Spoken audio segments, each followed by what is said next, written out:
የሉቃስ ወንጌል ምዕራፍ 24 ቁጥር 49 ከ47 ጀምሮ እንዲያነባለሁ። በስሙም ንስሐና የኃጢአት ስርየት ከኢየሩሳሌም ጀምሮ በአሕዛብ ሁሉ ይሰበካል ተብሎ ተጽፏል። እናንተ ለዚህ ምስክሮች ናችሁ። እነሆም አባቴ የሰጠው ተስፋ እኔ እልክላችኋለሁ።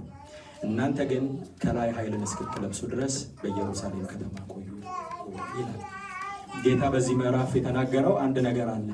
ሐዋርያትን እንግዲህ አብረውት በአገልግሎታቸው ዘመን ጌታ ኤክስፔክት ያደረገውን ያገኛል መሰለኝ። ጠርቷቸዋል። ጥሪውን አክብረው ከጌታ ጋር ያገለገሉ ነበር። ግን የጌታን ሐሳብ የጌታን ፍቃድ የሞሉለት አልመሰለኝ። ለዛ ነው ኃይል እንደሌላቸው ኃይል እንደጎደላቸው አምኖ ጌታ ኃይል እስክትሞሉ ድረስ በኢየሩሳሌም ቆዩ አላቸው። ምክንያቱም በምሳሌ በሚነግራቸው ሰዓት አይረዱም ነበር የእግዚአብሔርን ሐሳብ፣ የክርስቶስን ሐሳብ ልቡን አላገኙትም ነበር፣ ይጠይቁት ነበር። ጌታ የመጣው የእግዚአብሔር ቃል እንደሚናገር እግዚአብሔር አንድያ ልጁን እስኪልክ ድረስ ዓለሙን እንዲሁ ወዷልና የሚለውን ቃል ሊፈጽም ነው ጌታ የመጣው። ሐዋርያት ግን ልባቸው ሐሳባቸው የነበረው በግዞት ከያዟቸው ከሮማውያን ነፃ እንዲያወጣቸው ነበር። በጣም ግራ የተጋቡበት ሁኔታ ነው። እንግዲህ የእግዚአብሔርን ቃል እንዳየነው እንደተማርነው እና ጌታ እስከ መጨረሻው ጊዜ ድረስ የአስቆሮቱ ይሁዳን፣ የነ ጴጥሮስን ሁኔታ፣ የሌሎች ሐዋርያትን ሁኔታ አይቷልና ኃይል እስክትሞሉ ድረስ በኢየሩሳሌም ቆዩ ብሏቸው ይሄንን መልእክት ይሄንን ኃላፊነት ሰጥቷቸው በማቴዎስ ምዕራፍ 28 ላይ ወደ መጨረሻው ክፍል ላይ ደግሞ እንግዲህ ወደ ዓለም ሂዱ፣ እኔ ነገርኳችሁን ያስተማርኳችሁን እያስተማራችሁ ደቀ መዝሙር አድርጉ ብሎ ይሄንን አሳይመንት ሰጥቷቸው ከሄደ በኋላ ሐዋርያት የመሰባሰብ ሁኔታ ላይ ነበር የነበሩት። የሐዋርያት ምዕራፍ 1 ከ3 እስከ 8 ያለውን ሐሳብ ስታዩት ሐዋርያት እየተሰባሰቡ ጌታ 40 ቀን አብሯቸው ከቆየ በኋላ ቀጥሎ የነበራቸው ሚሽን እሱ የነገራቸውን ነገር ለመፈጸም የመሰባሰብ ሁኔታ ላይ ነበር የነበሩት የመጀመሪያዎቹ ሐዋርያት። ከዛ በኋላ ደግሞ 120 ይሆናሉ። ጴጥሮስ በምዕራፍ 1 ከ3 እስከ 8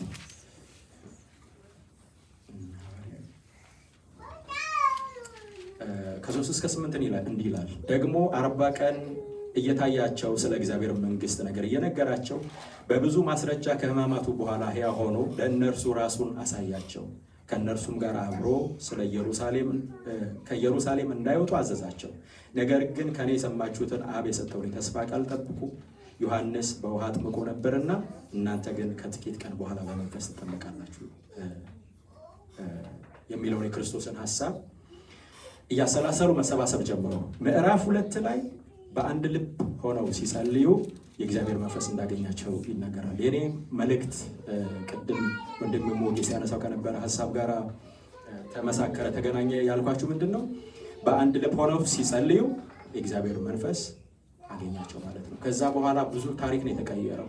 እነ ጴጥሮስ የሚክዱ ሰዎች ነበሩ፣ የሚሸሹ በቃ በፍርሃት ውስጥ የተናወጡ ሰዎች ነበሩ እና በኢየሩሳሌም ሲቆዩ በኢየሩሳሌም ቆዩ ሲላቸው ጌታ ብዙ ሸክምን፣ ብዙ ፍርሃትን፣ ብዙ በቃ ጌታ የነገራቸውን ነገር ያላስተዋሉትን በኢየሩሳሌም እንዲያስተውሉ ነው የሆኑት።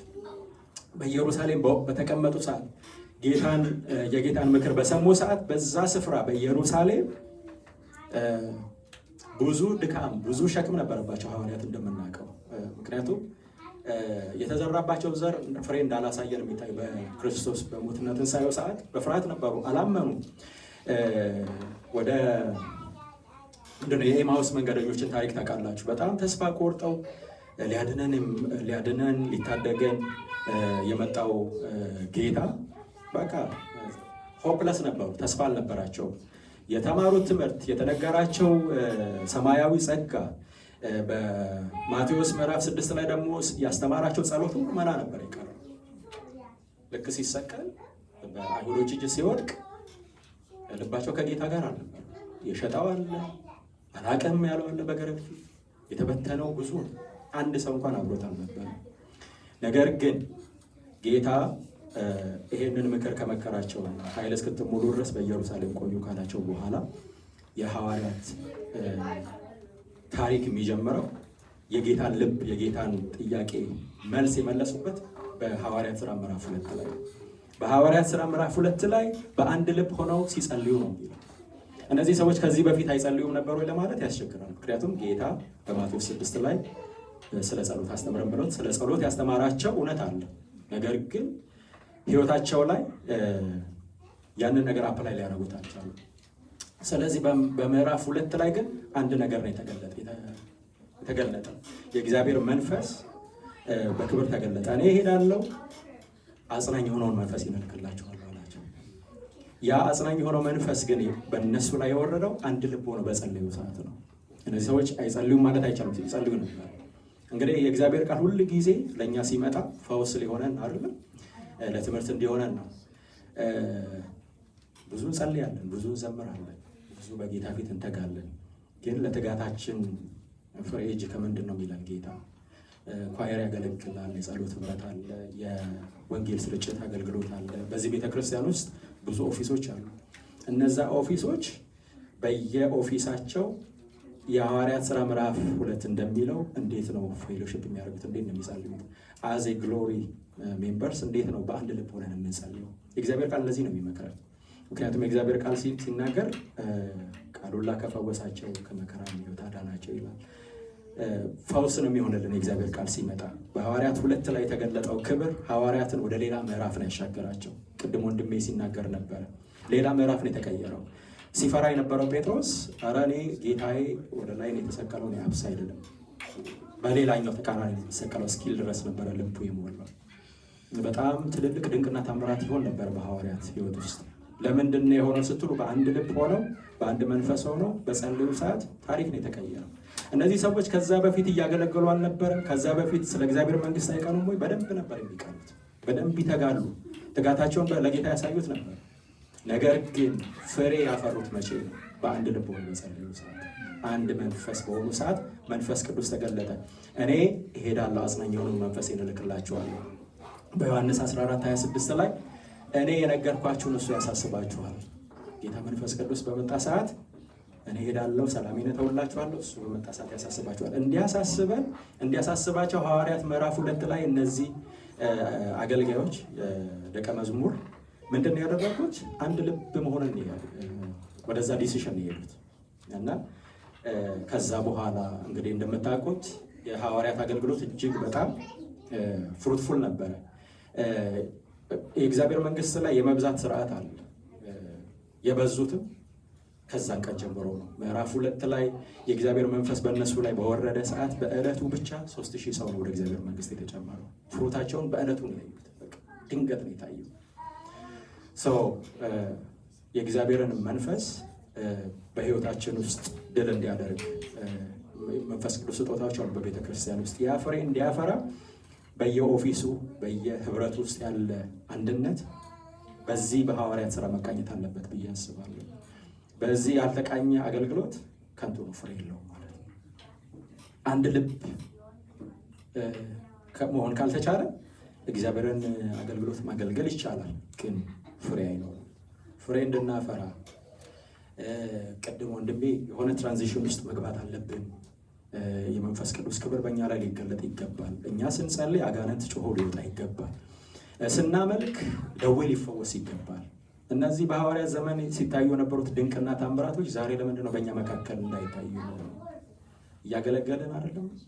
በጣም እያገለገልን፣ ነገር ግን ፍሬያችን ብዙ ጊዜ እኔ ራሴን የኮነንኩበት ሁኔታ አለ። ብዙ ጊዜ ጣቶቻችንን የምንቀስረው ወደ መሪዎች፣ ወደ ቤተክርስቲያን የገሃነም ደጆች እንዳይቋቋሟት ተደርጋ እግዚአብሔር ክርስቶስ ኢየሱስ ፋውንዴሽን አድርጎ የተከላት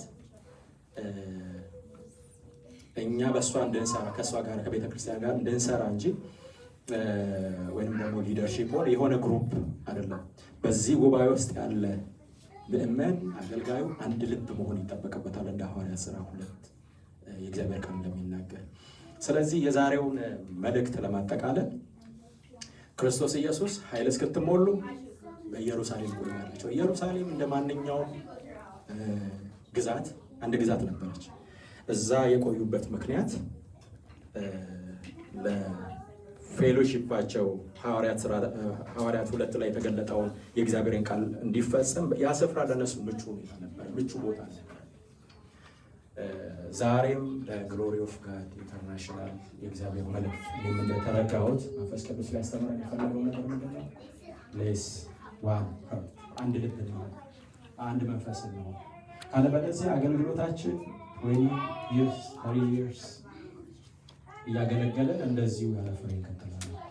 ፍሬ እንድናፈራ ስንዘምር አምልኳችን አጋንንትን ሊያስወጣ ይገባል፣ ደዌ ሊፈወስ ይገባል። ጸሎታችን ድንቅና ተአምራትን ሊያደርግ ይገባል። በምድሪቱ ላይ የሚገለጥ የእግዚአብሔር ክብር በእያንዳንዱ አማኝ፣ በእያንዳንዱ ህብረት፣ በእያንዳንዱ ህይወት ውስጥ መገለጥ አለበት። ስለዚህ ፍሬ እንድናፈራ የእግዚአብሔር ቃል እንደሚነግረን አንድ ልብ ነው። በዕለቱ ጴጥሮስ እነዚህ የምናውቃቸው የገሊላ ሰዎች አይደሉ እንደ እብድ ነው ያዩዋቸው። ነገር ግን ጴጥሮስ ምን አለ? እኛ ጉሽ ጠጥተን ሰክረን አይደለም፣ እናንተ የሰቀላችሁትን ክርስቶስ ኢየሱስን እኛ የምናመልከው የሰቀላችሁት ክርስቶስን ነው። ዛሬ ከሰማይ ክብር ተገኝተዋል። በዕለቱ 3000 ሰው ነው እንግዲህ ወደ እግዚአብሔር ኪንግደም የተጨመረው። ስለዚህ ፍሬ እንድናፈራ በአንድ ልብ በአንድ መንፈስ መጸለይ ይገባናል። የጌታ ስም የተባረከ ይሁን። እንግዲህ ጌታ ይህንን ትንሽ ብላቴና አጥብቃችሁ ስለሰማችሁ ትኩረት ስለሰጣችሁ ጌታ ኢየሱስ ዘመናችሁን ይባርክ። አምናለሁ ሁላችንም የተጠራ ነው። የእግዚአብሔር ቃል እንደሚናገር ወደ ዓለም ሁሉ ሄዱ፣ ወንጌልንም ስበኩ፣ የነገርኳችሁን እያስተማራችኋቸው ደቀ መዝሙር አድርጓቸው የሚል ሚሽን የእያንዳንዳችን አማኞች ስጦታ ነው። ጌታ የሰጠን ስጦታ ነው እና የእግዚአብሔር ቃል በሮሜ መጽሐፍ ላይ ሲናገር ደግሞ በዋጋ ተገዝታችኋል፣ የራሳችሁ አይደላችሁ። እኛ ወደ ጌታ ከመጣን በኋላ የራሳችን አይደለም። በምንኖርበት ምድር ሁሉ በእንግድነት በመጣንበት ምድር እንድናፈራ ያው ቃሉን ሰጥቶናል። በትጋት የሚተጉ ቅዱሳን በዚህ እንዳሉ አምናለሁ። እኔ እንደው በጣም ደካማ ከሚባሉት ራሴን ኤክስፖዝ አደርጋለሁ። ምክንያቱም ብዙ አምናለሁ የእግዚአብሔር ጸጋ ከኔ ጋር አለ። ጌታ በዝማሬ እየረዳኝ እንዳለ አምናለሁ። ግን የሚጠበቅብኝን አላደረኩም። ይሄ መልእክት ለእኔም በዚህ ስፍራ ለምትገኙ ለሁላችሁም፣ ቅድምም ወንድሜ ሞጌ ሲናገር እንደነበረው በአንድ ልብ ሆነን በትጋት የጌታን ሕልውና የምንጠብቅበት። ከዚህ የተነሳ ደግሞ እያንዳንዳችን ስንወጣ የእግዚአብሔር ቃል በጴጥሮስ መጽሐፍ ላይ እንደሚናገር ሲያዩአችሁ ከሩቅ ያውቋችኋል እና መታወቅ አለብን። በእኛ ውስጥ ፈውስ ማለፍ አለበት። ስንዘምር የእግዚአብሔር ክብር በእያንዳንዳችን ውስጥ መገለጥ አለበት። ስለዚህ ያ እንዲሆን ደግሞ በአንድ ልብ ሆኖ መጸለይ ያስፈልጋል። እየጸለይን አይደለም ወይ? በደንብ እየጸለይን ነው። በጣም የሚተጉ ሰዎች አሉ። አንዳንዱ ከልቡ ይጸልያል፣ የሆነ ግሩፕ ደግሞ ከልቡ ላይ ጸልይ ይችላል። አንድ መንፈስ የሚለው ቃል ትርጉም ሊሰጠን ይገባል። አንድ ልብ፣ አንድ መንፈስ መሆን አለብን። በዛ ውስጥ እንግዲህ ጌታ በምዕራፍ 2 ላይ ትልቅ ትምህርት ነው ለእኛ። እሱን ብለን እሱን ልንከተል በስሙ ለተጠራን ህዝቦች የሰጠን ቃል ነውና የጌታ ስም የተባረከ ይሁን። ሰዓት በጣም እንደወሰድኩ አምናለሁ። ኦልሞስት 4 ሰዓት ሊሆን ነው። ጌታ ኢየሱስ ዘመናችሁን ይባርክ።